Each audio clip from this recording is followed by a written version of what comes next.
eu quero mais e mais estar ao teu lado, Senhor. Vamos orar pelos dízimos e ofertas aqui entregues. Você em casa também vai adorando e louvando ao Senhor por meio da oração agora. Senhor, nós te agradecemos e também incomodados estamos, porque é necessário beber o vinho novo. O apóstolo Pedro, o apóstolo João foram ao templo e ali estava aquele homem à porta do templo Formosa.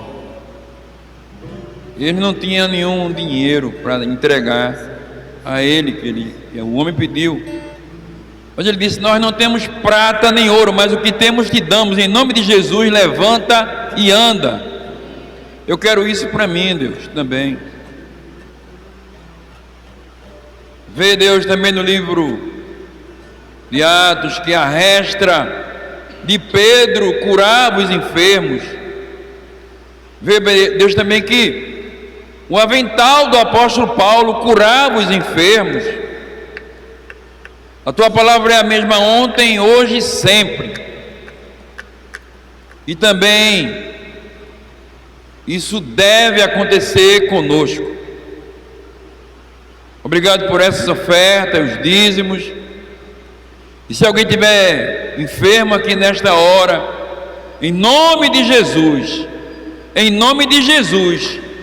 seja curado agora. Se alguém estiver enfermo em sua casa agora,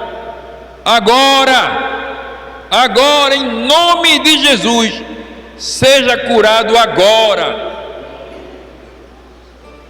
É o Senhor que nos dá autoridade através da Bíblia Sagrada, e nós não podemos fugir disso de jeito nenhum, não podemos correr disso de jeito nenhum. É Bíblia, é Bíblia, é Bíblia.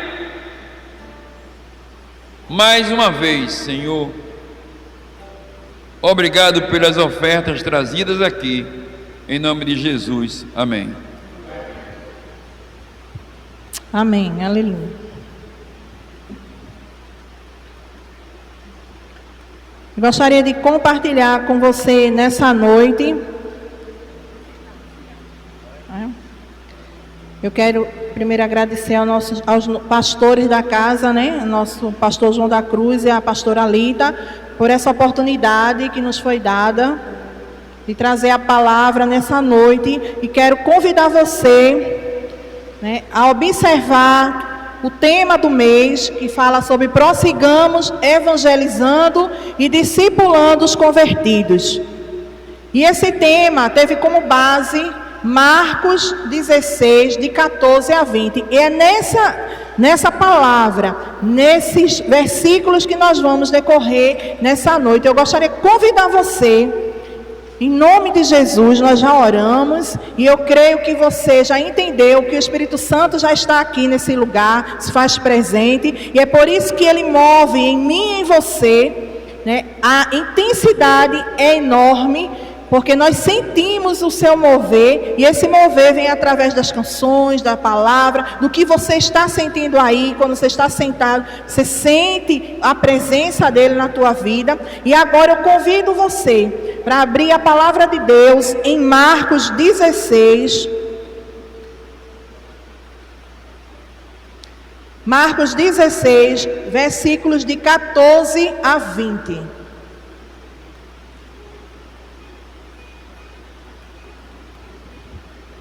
O tema da nossa mensagem, né, o subtema, eu encontrei, né, conversando com Deus pela madrugada de ontem, e o tema que Ele me deu foi: a missão continua. Aí eu comecei a rir comigo mesmo, disse: a missão continua, parece aqueles filmes, né, que a gente assiste na televisão, a missão continua. Aí eu comecei a compartilhar com meu esposo, e eu disse assim: amor, a missão continua. Aí Deus tem falado assim para mim. Aí eu me lembrei daquelas músicas, né, de filme da missão, de MacGyver, aquelas músicas antigas. Eu disse: meu Deus, a missão continua. Mas aí Deus foi falando durante a madrugada, e colocando no nosso coração, através dessa palavra, rema, que nós vamos ler agora, em Marcos 16, de 14 a 20. Finalmente apareceu aos 11, estando eles assentados juntamente, lançou-lhes em rosto a sua incredulidade e dureza de coração, por não haverem crido nos que eu tinha visto já ressuscitado. E disse-lhe: ide por todo o mundo, pregai o evangelho a toda criatura. Quem crer e for batizado será salvo, mas quem não crer será condenado. E estes sinais seguirão os que crerem. Em meu nome expulsarão demônios, falarão novas línguas, pegarão nas serpentes, e se beberem alguma coisa mortífera, não lhes fará dano algum. E imporão as mãos sobre os enfermos e os curarão. Ora, o Senhor, depois de lhes ter falado, foi recebido no céu e assentou-se à direita de Deus. E eles, tendo partido, pregaram por todas as partes, cooperando com eles o Senhor e confirmando a palavra com sinais que se seguiram. Amém? Amém. Mas antes eu queria chamar sua atenção para o que aconteceu antes do versículo 14.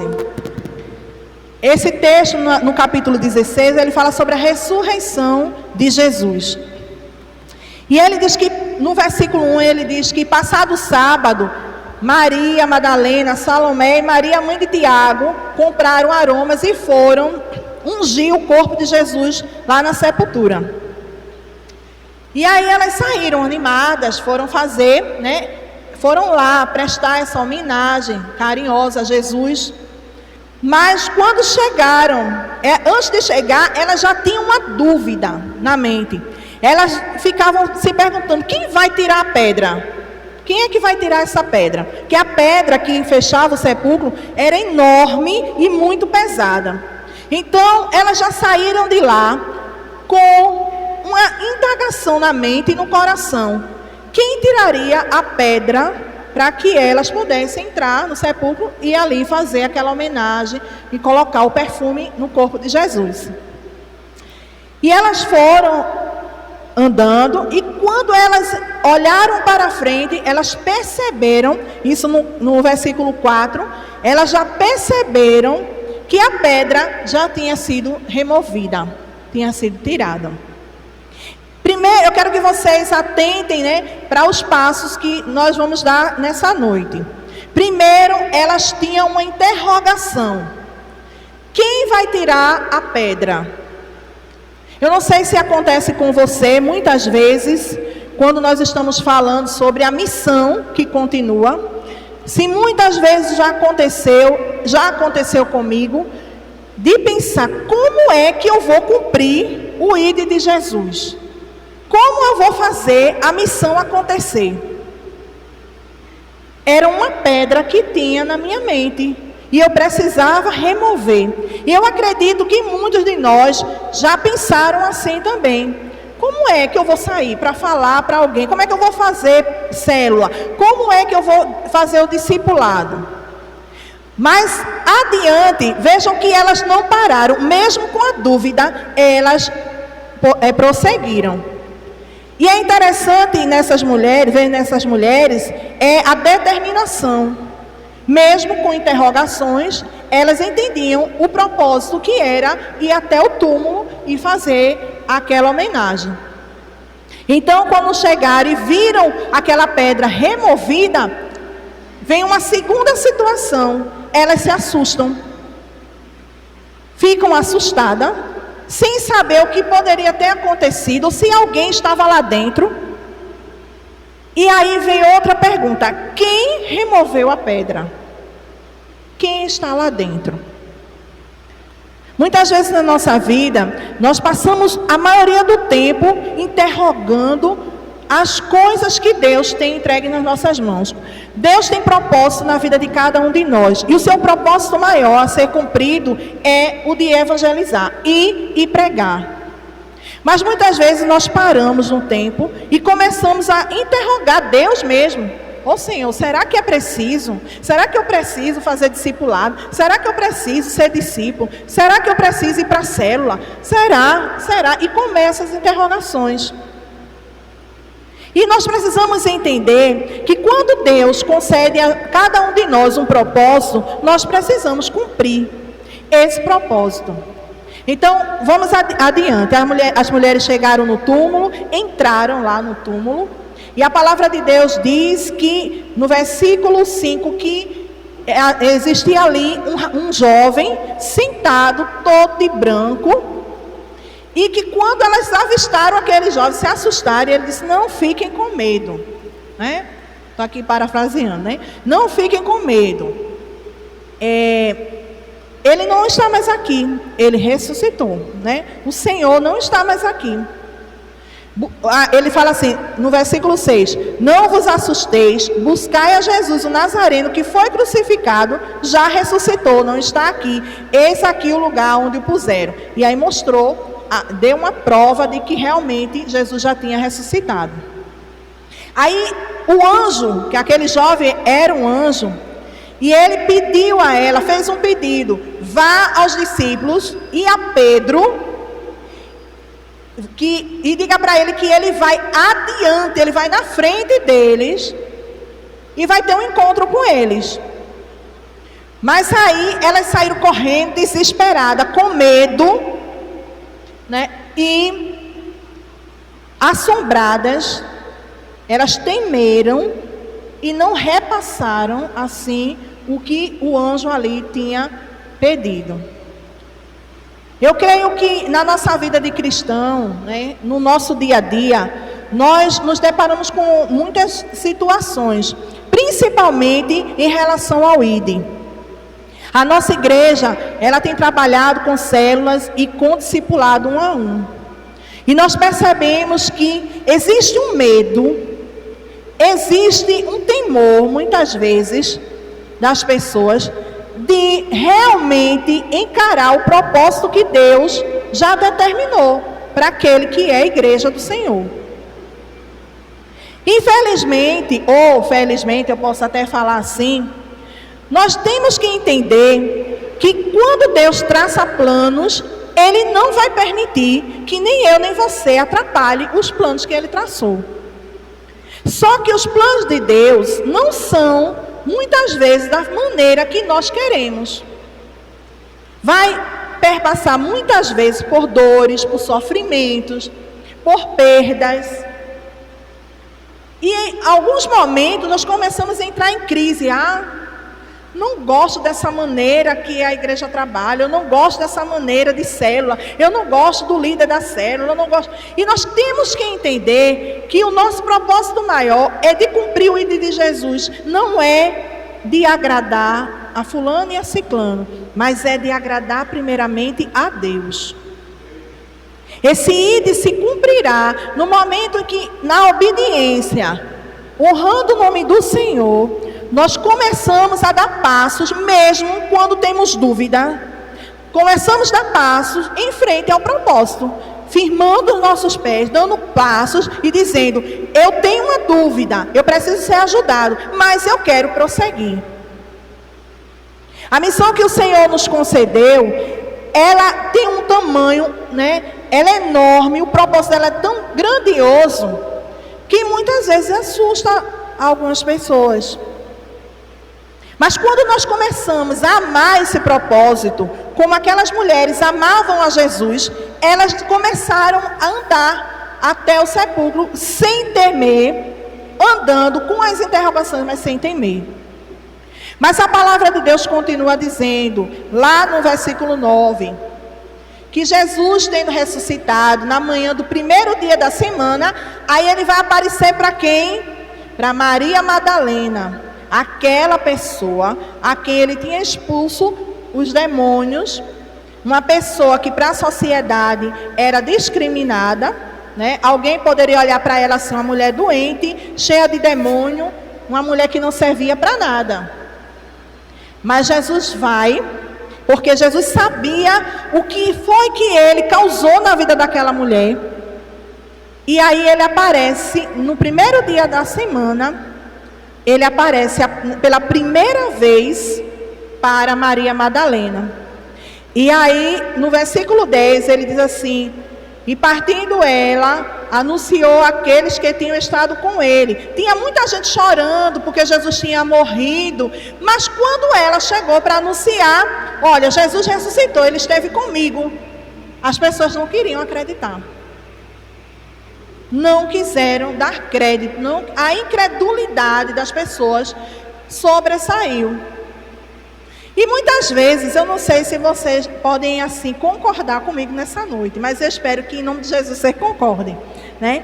Muitas vezes nós estamos lendo a palavra, nós estamos ouvindo os pastores pregarem, ministrarem, os ministros ministrarem, e nós estamos ali sentados dizendo assim: eu não acredito não. As ministrações estão acontecendo e a gente dizendo assim: eu não acredito naquilo não, aquilo ali é só emoção, não acredito naquilo não. E funcionou assim. Quando Jesus ressuscitou, a Maria Madalena foi lá, disse: eu vi ele, eu vi o Senhor. E as pessoas dizendo, chorando por Jesus: não, eu não acredito. Ninguém acreditou. E aí foi passando. Quando chega no versículo 11, aí ele diz assim: e ouvindo eles que Jesus vivia e que tinha sido visto por ela, não creram. E depois manifestou-se em outra forma a 2 deles que iam de caminho para o campo. E indo estes anunciaram, versículo 13, aos outros, mas nem ainda estes creram. Nem ainda esses creram. Então Jesus continuou confirmando: olha, eu estou aqui, eu ressuscitei, eu estou vivo. Mas as pessoas continuavam não crendo. E eram pessoas que tinham estado com Jesus, tinham tocado em Jesus, tinham vivido alguns momentos de milagre com Jesus, mas não criam no que Jesus tinha falado para os outros. Muitas vezes nós não cremos numa palavra, né? Quando um pastor, um ministro chega e diz assim: olha, essa igreja vai ser vitoriosa, essa igreja ela vai crescer muito, essa igreja ela vai explodir de gente, porque eu sinto o Espírito Santo de Deus trabalhando nessa igreja. Aí nem o amém já é assim: amém. E nós precisamos entender que esse Jesus ressurreto, ele trabalha nas nossas vidas, mas não é só no culto do domingo, ele trabalha durante todo o tempo. E quando nós chegamos aqui para cultuarmos, nós precisamos responder. Quando o Espírito Santo de Deus fala para a igreja, nós precisamos responder com entusiasmo, com alegria, dizendo que realmente, confirmando, porque nosso amém, nosso aleluia, confirma as obras que o Senhor tem operado no meio do seu povo. Nós não podemos mais andar como incrédulos, dizendo que não acreditamos em cura, não acreditamos na oração, não acreditamos na palavra que foi ministrada. Às vezes Deus vai usar pessoas bem humildes, que não tem nenhum estudo, pessoas que às vezes não têm experiência. Deus vai pegar essas pessoas, vai usar poderosamente, e eu preciso crer. Eu preciso saber que o Deus que usa a minha vida vai usar a vida de quem Ele quiser. Eu tenho uma experiência em casa que quando nós passamos por um momento difícil de perdas aqui na igreja, que a gente não tinha mais quem tocasse, Jefferson não sabia tocar, nunca pegou no violão. E a nossa oração era para que Deus mandasse pessoas que soubessem tocar. E de uma noite para o dia, Jefferson começou a tocar violão. E ele não sabia tocar violão. E eu preciso crer que Deus opera também nessas áreas. Eu não só vou dizer que creio quando o aleijado anda, ou quando um surdo ouve, quando um mudo fala, mas eu preciso crer que Deus trabalha em todo o tempo. Quando você abre a porta do templo, Deus está trabalhando. Porque se ficasse fechada, como é que as pessoas iriam entrar? Quando você organiza algo aqui nessa casa, Deus está trabalhando. E essa ministração do Espírito Santo na sua vida revela o Cristo ressurreto. Não é um Cristo morto que é pregado aí fora. Cristo vive em mim, por isso que eu sou dinâmica. Cristo vive em você, por isso que você é dinâmico. Você não para, você chega, você fala com os irmãos, você intercede, você ora, você anda, você louva, você pula, porque Cristo ressurgiu. Ele não é morto, ele vive em mim e em você. E a palavra continua dizendo que finalmente ele apareceu aos 11, no versículo 14. E é assentado juntamente, lançou-lhe o rosto e a sua incredulidade. Veja o que Jesus fez. Nós estamos aprendendo que Jesus, ele ama, mas ele é justo. Ele é amor, mas ele é justiça. Então, não existe aquela história que muitas pessoas pregam, que Jesus é amor, olha, você pode aprontar, fazer o que você quiser que ele perdoa. Ele perdoa tudo e pode continuar aprontando. Não, gente. Jesus ama, mas ele também é justo, ele é justiça. Veja o que aconteceu com os discípulos, com os que andavam com ele. Ele passou em rosto a incredulidade deles. Ele disse: por que vocês são tão incrédulos? Chegou Maria Madalena, falou para vocês. Chegou outra pessoa, falou para vocês. Vocês não creram? E aí Jesus chega e diz, fala sobre a sua incredulidade e dureza de coração. A incredulidade sempre está ligada à dureza de coração. Ontem eu estava pesquisando e vi que a incredulidade, que eu quero compartilhar com vocês, sobre essa palavra, incredulidade.